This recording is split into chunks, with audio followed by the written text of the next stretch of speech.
Assalamualaikum warahmatullahi wabarakatuh. Halo teman-teman semua, kembali lagi dengan saya Yanti Rianti, guru SMA Negeri 1 Sumber. Kebetulan saya mengampu mata pelajaran prakarya dan kewirausahaan. Nah, pada kesempatan kali ini saya akan membahas tentang permasalahan siswa dan solusinya. Adapun tema yang saya angkat dalam pertemuan kali ini yaitu berkaitan dengan siswa yang bandel dan tentunya siswa tersebut susah diatur.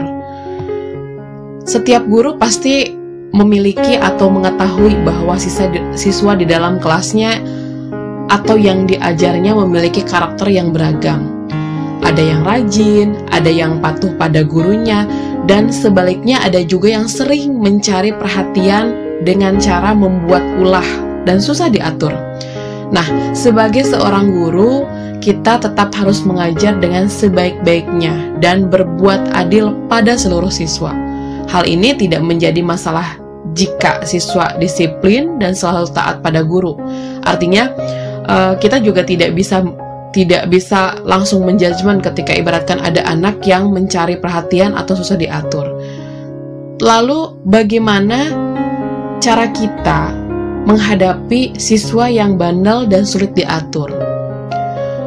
Dan salah satu permasalahan yang dihadapi atau gambaran deskripsi permasalahan yang dihadapi oleh saya dan saya temukan juga di lapangan, mungkin ini juga terjadi tidak hanya di mata pelajaran PKWU, tetapi juga di pelajaran yang lain gitu. Mata pelajaran yang lain pun mungkin pernah dan bahkan sering menghadapi hal-hal tersebut, yaitu berkaitan dengan siswa yang sulit diatur atau bandel.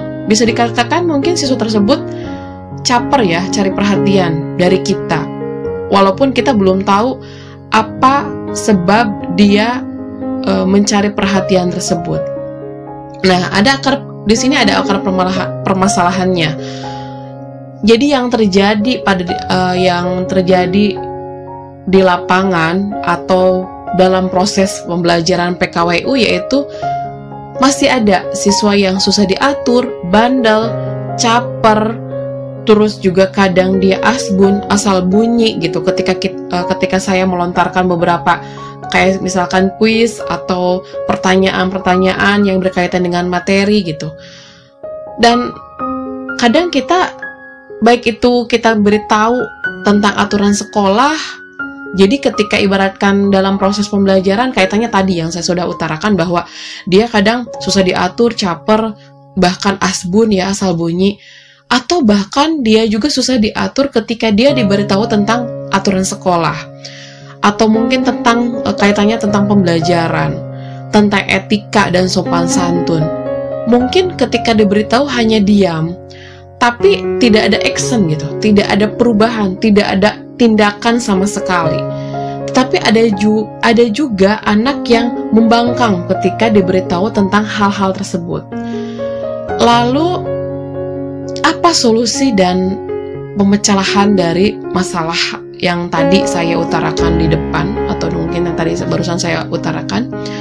Saya mempunyai beberapa tips dan saya coba untuk menerapkan solusi ini dan ada hasilnya. Walaupun mungkin bisa dikatakan saya coba untuk survei ke beberapa orang. Dari 426 siswa yang saya ajar, kebetulan saya mengajar di kelas 12, paling tidak yang pernah interaksi dengan saya atau orang-orang atau siswa-siswa yang menurut saya dia agak sulit diatur gitu dan agak bandel juga, agak unik lah karakternya. Saya coba terapkan, ada beberapa solusi yang saya coba terapkan. Yang pertama yaitu saya coba pahami karakter murid tersebut, karakter siswa tersebut secara mendalam. Mungkin sebagai seorang guru, di samping kita memiliki tugas utama untuk memberikan materi atau pengajaran di kelas, kita juga memiliki tanggung jawab untuk mendisiplinkan siswa. Pasti ada berbagai alasan seorang siswa atau seorang murid mencari perhatian melalui kesulitan untuk diatur dan dia memiliki kenakalan. Bagaimanapun, kita sebagai seorang guru jangan buru-buru memberikan punishment jangan buru-buru memberikan hukuman, tetapi terlebih dahulu lakukan pendekatan secara emosional kepada siswa tersebut agar kita tahu alasannya itu kenapa dia itu nakal, kenapa dia itu susah diatur. Dan itu saya sudah lakukan. Saya coba untuk pahami karakter beberapa siswa, terutama siswa laki-laki yang mayoritas yang melakukan hal tersebut. Tetapi ada juga sih siswi yang melakukan hal tersebut, maksudnya murid yang perempuan pun ada gitu.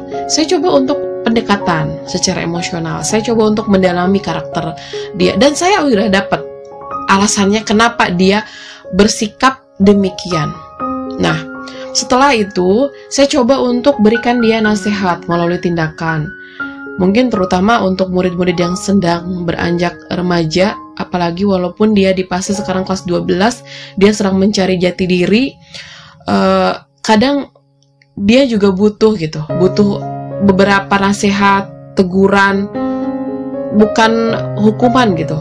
Atau kadang kita juga tidak bisa keras dengan siswa yang memiliki karakter tersebut gitu. Maksudnya artinya kita nggak bisa memperlakukan siswa dengan cara yang kasar gitu. Justru dia tidak akan mau terbuka, dia tidak akan mau terus terang kenapa dia itu mencoba untuk mencari perhatian kita kalau kita melakukan hal yang atau tindakan yang keras ke dia.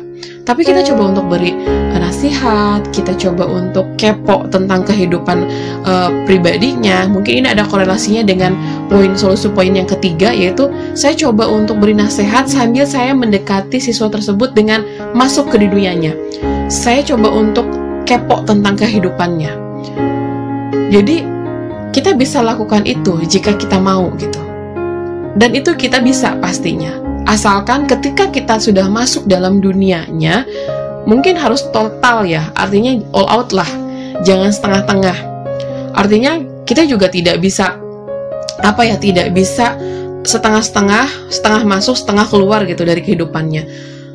Yang saya lakukan, saya masuk dalam dunia mereka.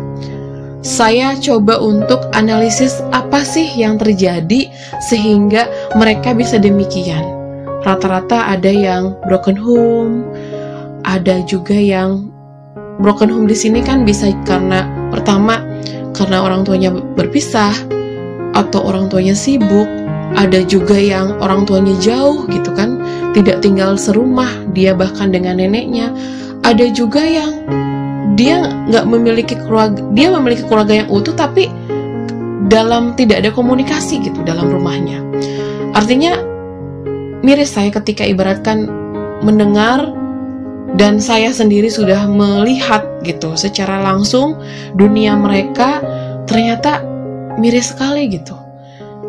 Mereka itu nggak bisa kita judge bahwa mereka salah karena mereka tadi bandel atau susah diatur. Mereka hanya butuh perhatian gitu. Mereka butuh sandaran, mereka butuh tempat berkeluh kesah, tempat sharing gitu, berbagi. Itu yang saya alami sejauh ini. Kurang lebih 5 bulan ini saya mencoba untuk mendekati anak-anak saya kelas 12 IPA IPS. Saya coba untuk dalami dunia mereka. Saya coba untuk membuat ikatan emosional dengan mereka. Dan ternyata ketika kita sudah masuk dalam dunia mereka, kita bisa dengan mudah gitu memberikan nasihat, walaupun mungkin gak bisa segampang ketika kita ngomong langsung ditaati gitu, tapi kita juga harus sabar menghadapi mereka. Tidak bisa kita langsung kayak makan sambal, kita langsung ngasih nasihat langsung kena, karena ternyata polemik atau masalah di dunia mereka itu sudah cukup lama gitu, dan itu juga mengakar ke merekanya. Mereka hidup dengan dunia mereka, mereka bebas gitu kan, mereka tidak terkekang, mereka mengatur kehidupannya semau mereka, karena menurut mereka karena tidak ada yang bisa dijadikan sandaran gitu. Kalaupun memang sekalipun saya ingin orang tua saya memperhatikan saya, ya salah satunya yaitu saya harus mencari masalah. Luar biasa rekan-rekan semua, itu temuan yang saya dapatkan di lapangan. Dan selain itu juga saya coba untuk apa ya, kalau disebut menjadi guru yang up to date atau milenial mungkin belum, tetapi saya juga mencoba untuk tidak menjadi guru yang kolot lah gitu, sedikit melek pergaulan mereka gitu. Jadi kita juga harus tahu, harus buka mata, harus buka hati, menerima kenyataan bahwa siswa zaman sekarang itu tidak akan sama dengan siswa di zaman dulu. Di zaman saya sekolah itu tidak akan sama gitu. Jadi kita juga nggak bisa menyamakan zaman kita dengan zaman mereka sekarang gitu. Kalau misalkan kita tetap memaksakan zaman kita sekolah dengan zaman mereka sekarang, ya tidak akan sinkron. Artinya selain kita mendalami, saya coba untuk menjadi guru yang melek bahwa zaman mereka sekarang itu berbeda gitu kan, pembelajarannya. Murid zaman sekarang itu berbeda dengan zaman dulu. Dan saya coba untuk, selain saya menasihati, setiap mungkin saya selesai beribadah, saya coba untuk memberikan doa-doa untuk mereka agar paling tidak Allah melunakkan hati mereka gitu. Ketika saya mencoba untuk memberikan nasihat, saya coba, ya Allah tolong lembutkan hati anak-anak saya, hati siswa-siswi saya, agar saya ketika memberikan nasihat kepada mereka pun bisa lembut.